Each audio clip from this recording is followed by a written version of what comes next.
challenges that many people, especially emerging developers, have with getting funding, especially in underserved communities, because it's seen as even riskier than sort of areas that have already been activated, like we say Court Town or Midtown or New Center area. Those areas are activated. There's a lot of additional construction going on. People believe in it. There are people pull billions of dollars already, so that's easy to get on board with. But when you're coming into the true Detroit, which are these communities that are been underfunded and underserved for years, for decades, it's a little bit of a tougher conversation. Even for a person such as myself, I have great credit, I have assets, I have experience, but yet I still receive pushback on engaging not with just any bank, CDFIs, which you would think would, are a lot more mission-oriented banks. However, I still receive that pushback. But thank God that I received the MISHDA, because that was my ace in the hole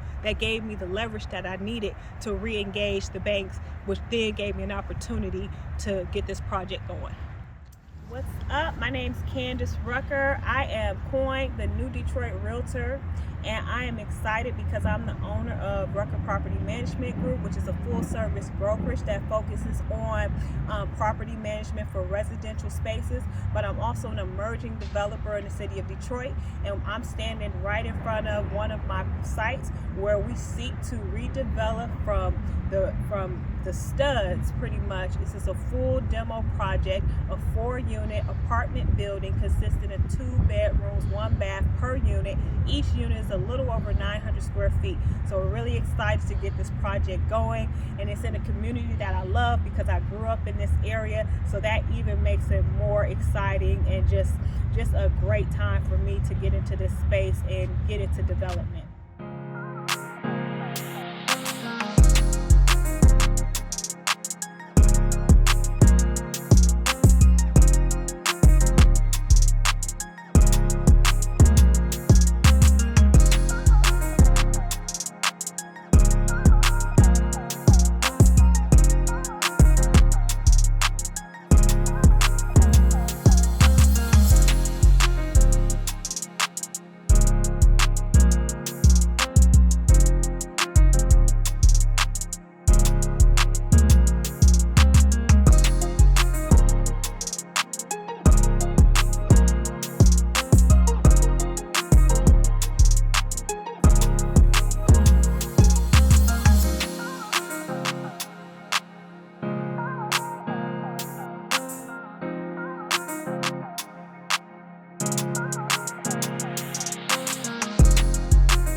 Back home from Dallas, I spent the past almost 10 years in Dallas, so I decided to move back to Detroit.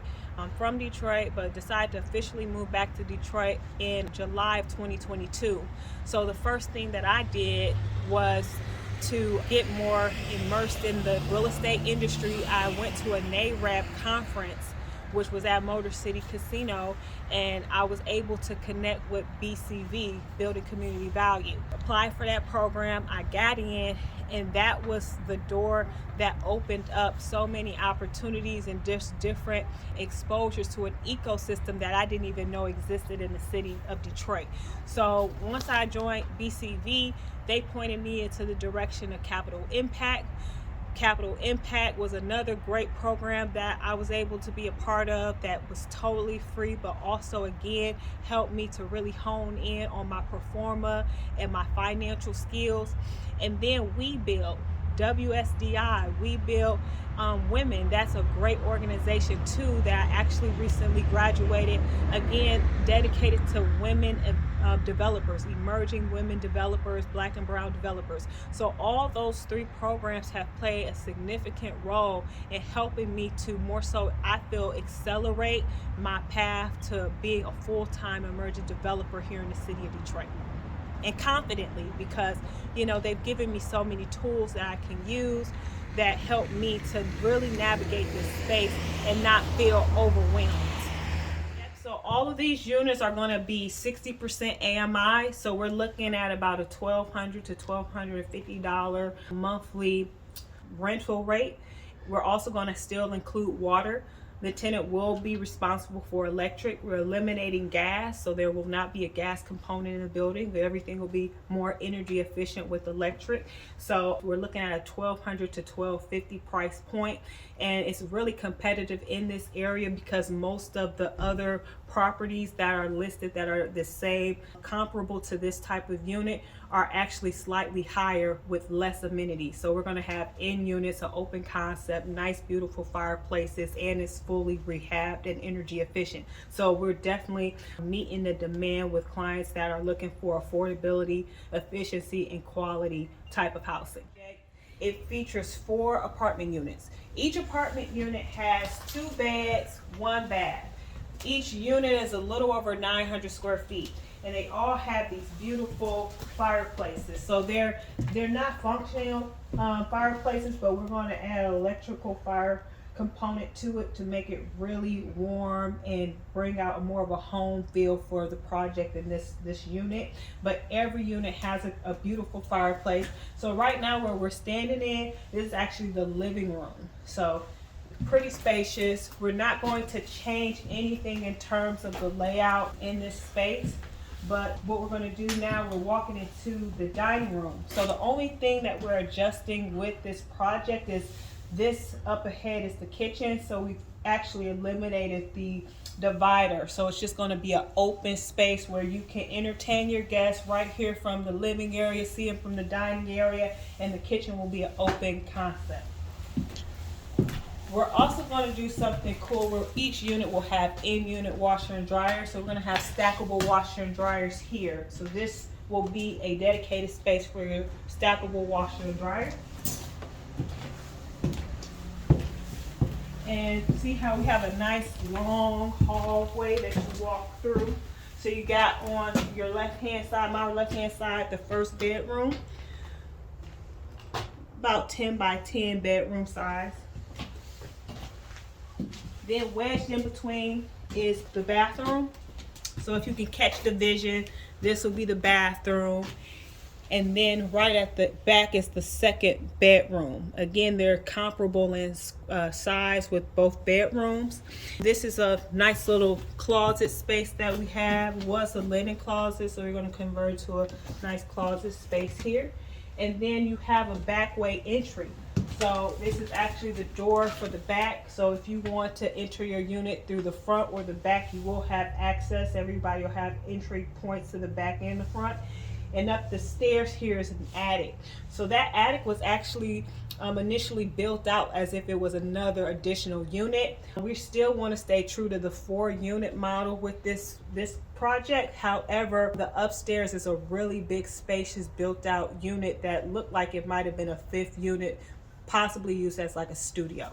Yeah, so the major challenges that we're facing right now is the stabilizing of the unit. So on my right here, we have the most impacted side of the unit due to the roof being exposed to the elements. This property has been vacant and blighted for several years. I'm not even sure. I know it's over probably 15 years that this place has been vacant and blighted. So that has created leakage in the roof, which has filtered to the additional 2 units on this side. So there's significant water damage. So one of the challenges is replacing and repairing the roof as well as the water damage, making sure we treat and secure that, and having, you know, a good carpentry service come in, and they're going to redo the floors on both levels. Why I picked this property is really important because I grew up in this area. So I have a real personal connection to this community. My parents raised us here. We moved here from Florida, my family and I, when I was about 7 or 8 years old. And we grew up in the house actually directly, well, not all the way, but adjacent to this building. So that house back there is actually the house I grew up in with my family. So this community is really sentimental and important to me. I've seen it when it was full of families, full of houses. As you can see, there's literally no homes. This used to be full of multi-family homes, apartment buildings. It was just a lively community with a lot of families that thrived in this area. And now my goal and my mission is to bring it back to life and do my part. A lot of times we'll leave our communities and we'll never come back. We're like, I'm never coming back over there. I hate it over there. Although I had challenges growing up, you know, I had also time to really think about it and say like, okay, well, once you leave your community, who's going to come back and pull it back up? Nobody's coming to save us. So we have to save ourselves. So this is my seed in the ground, so to speak, where I'm planting in a community that I believe in because I grew up in and I know that it's valuable. And if you could take a look across the street, I also want to highlight this beautiful park. They actually recently reactivated this park by investing a little over $200,000 to reactivate it. Nice. So I think that's really an added value in terms of the proximity of where my project is and out looking to this beautiful park that has recently been activated. Funding for my project was actually a little bit of a challenge initially. This project is going to cost me a little over $500,000 to rehab. And so when I started seeking out funders that could help me finance this project, I received quite a bit of pushback. So what did I do next? Well, I sought after that in my neighborhood MISHDA program, and I so happened to qualify and receive a grant. Well, thank goodness I got the grant because that gave me the leverage that I needed to go back to the banks and re-engage with them. Once I showed them that, hey, I have MISHDA that's willing to give me $200,000+ for this project, they were like, well, I think we can help you now. So it changed the whole conversation. It went from, I don't think we can help you, to, I think we got a solution for you, Candus. So I was like, that was my ace in the hole. That was the thing that I needed to push my project. And I was set on a panel for MISHDA for a developer forum, and I spoke about that, the challenges that many people, especially emerging developers, have with getting funding, especially in underserved communities, because it's seen as even riskier than sort of areas that have already been activated, like we say Court Town or Midtown or New Center area. Those areas are activated. There's a lot of additional construction going on. People believe in it. There are people pull billions of dollars already, so that's easy to get on board with. But when you're coming into the true Detroit, which are these communities that are been underfunded and underserved for years, for decades, it's a little bit of a tougher conversation. Even for a person such as myself, I have great credit, I have assets, I have experience, but yet I still receive pushback on engaging not with just any bank, CDFIs, which you would think would, are a lot more mission-oriented banks. However, I still receive that pushback. But thank God that I received the MISHDA, because that was my ace in the hole that gave me the leverage that I needed to re-engage the banks, which then gave me an opportunity to get this project going. Now, my goal with this project is my multi-phase project. So phase one is this property here, but if you look at the lots adjacent to me, I'm actually securing these properties as well, because this will be a ground up 18-unit apartment building where we'll offer affordable housing to low to moderate income families as well as seniors. So I'm really excited about really expanding the project, really bringing quality, affordable, safe housing, energy efficiency to this community, and adding more density to the area. I think the city has done a really great job with identifying blighted homes and tearing them down or boarding them up. But now that we have no houses, what are we going to do? Just keep it like that? Have an open space like we're living somewhere in a rural area. We're living in a city. This is the city of Detroit. So it deserves quality, affordable housing. And so that's my mission and my vision for this community in this area, in this space. That this building right across the street is another developer. She actually really inspired me, Miss Dolores McKinney. If you want to talk about mentorship, she was really instrumental in me even paying attention more to Northern Park, because she seen the vision here. She invested in this. Is a 4-unit and it looks beautiful. She activated the site, and right around the corner from here she has several other sites that she's activating and developing. So it takes multiple people locking arms and really investing in the community to really activate it. So I feel like she's the first person that really seen the vision, put her experience and her money up to really invest in this community, which gave me the courage, and she's a woman too, and gave me the courage to go ahead and do it as well. So this is actually the block I grew up on, and I actually grew up in this house, this black and white house here. And as you can see, the first phase of my project is right behind my house that I grew up in, my childhood home. So it's really exciting to be able to have a project somewhere. It's almost like a full circle moment for me, because I honestly never see myself coming back over here, especially not to do any investment. So for me to be able to have this opportunity to do something that's going to make an impact is really exciting, and it's also like a sentimental thing for me as well. I actually own some lots on this block as well. So I own 2 lots on this block, which one is all the way down the street, across the street, and another one is on the other side of the street. But I own 2 lots here, and then again I'm working to secure the rest of the lots on the site that I'm currently working on. So as you can see, it's a lot of activity going on. We have several different projects going on, and if you pan down the street, you'll see all those signages. Those are all projects that are earmarked for future development or currently being developed. I think this neighborhood is earmarked for significant investment because of all the development that's taken place. So we got the Dexter streetscape right up the street that has received significant investment. We actually have several additional developments. So up the street here, we have a $10 million multi-phase development by Straight Gate Church that is being developed right now. We're also not too far from downtown. I drove my car straight down Grand River.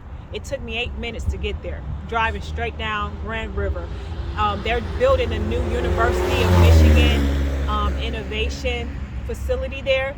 You also are about 5 minutes from the new center area, where they've announced that $3 billion investment with Ford and Pistons and the University of Michigan. And then you have Lee Plaza. Lee Plaza, they just started doing construction. That's a $60 million development. So I think this area alone is pegged for significant development. Accessibility, we're right by all the major expressways. We're by 96, 94, 75. We're by the major streets, Grand River, Livernois. And then we're not too far from Southwest Detroit. We're about 8 minutes going down South Livernois from Southwest Detroit. And I don't know if you've noticed, but we've noticed a significant increase of our brown brothers and sisters that have moved into this area as well. So I believe that this is poised and positioned for a huge economic boom in terms of creating more density. And also, this is a strategic neighborhood. This area is part of the $130 million strategic neighborhood fund that the city of Detroit has committed, and they just announced an additional $40 million to replenish that fund. So I think this area is perfectly positioned. It's in a great area, great proximity to things that you want to go to, great accessibility, and I just think it's a great area to invest in. And I don't know if you noticed too, there's historical churches. We have 1, 2, 3 historical churches right in the same 2-block vicinity.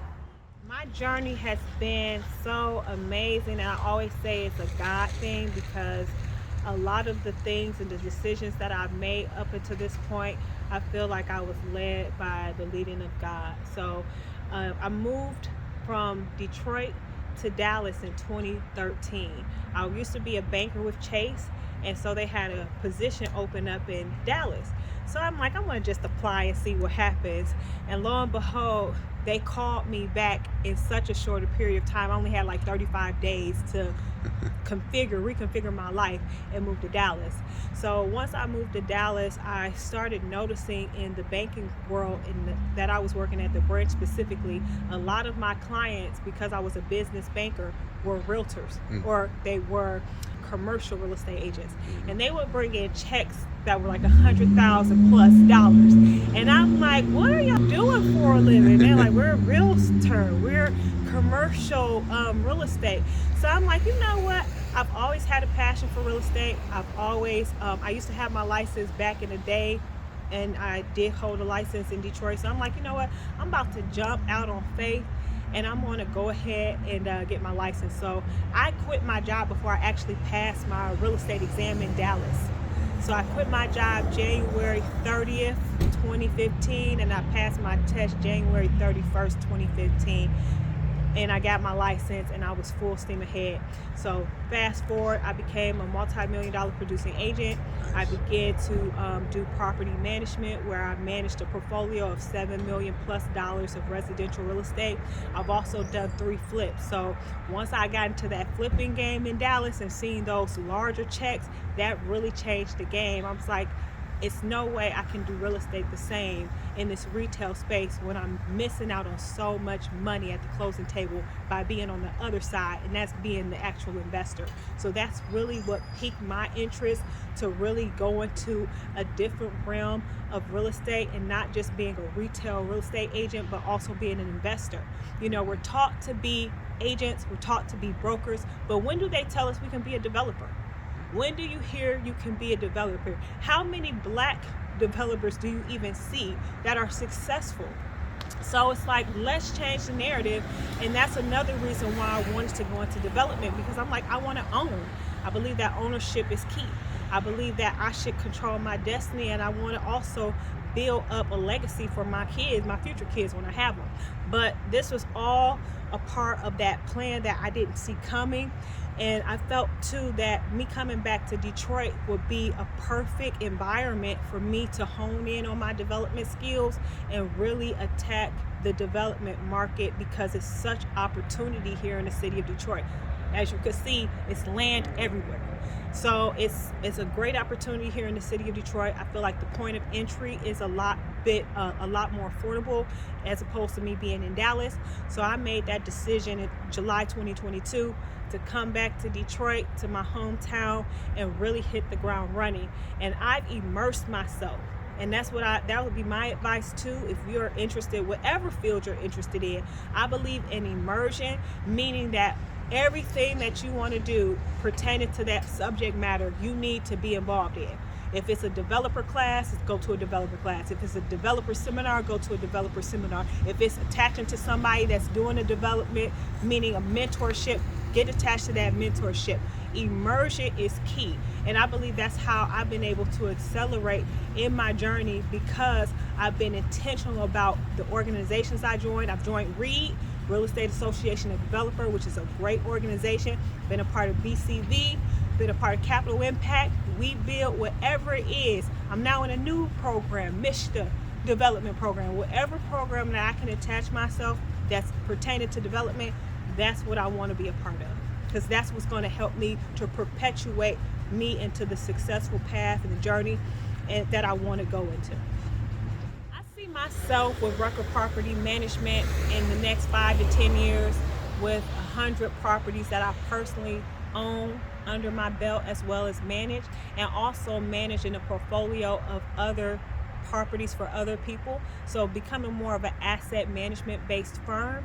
And I also see myself doing between $15 to $50 million in development over the course of the next 3 to 5 years moving forward. So that's my long-term goal, is to do more development projects, get into the LIHTC space, low income housing tax credit space, because my heart is really offering affordable, quality, safe housing to low to moderate income families as well as seniors. So my ultimate goal is doing more development, scaling up, doing larger scale developments, and also entering into that LIHTC space where I can do this at a large scale. And then partnerships. You know, I also realized that you can go by yourself, but you can go even faster and more efficiently with a team. So I really want to start connecting with like-minded individuals that really want to grow and scale too. So ultimately growing and scaling together so that we can go farther quicker. You can find me on Instagram, The New Detroit Realtor. You can find me on Facebook at Candus Rucker or the New Detroit Realtor. And you can find me on TikTok, the New Detroit Realtor. You can find me on LinkedIn, Candus Rucker. I'm on all the social media platforms. Connect. Love to answer any other questions. Love to connect and see what everybody else is doing and how we can all help each other.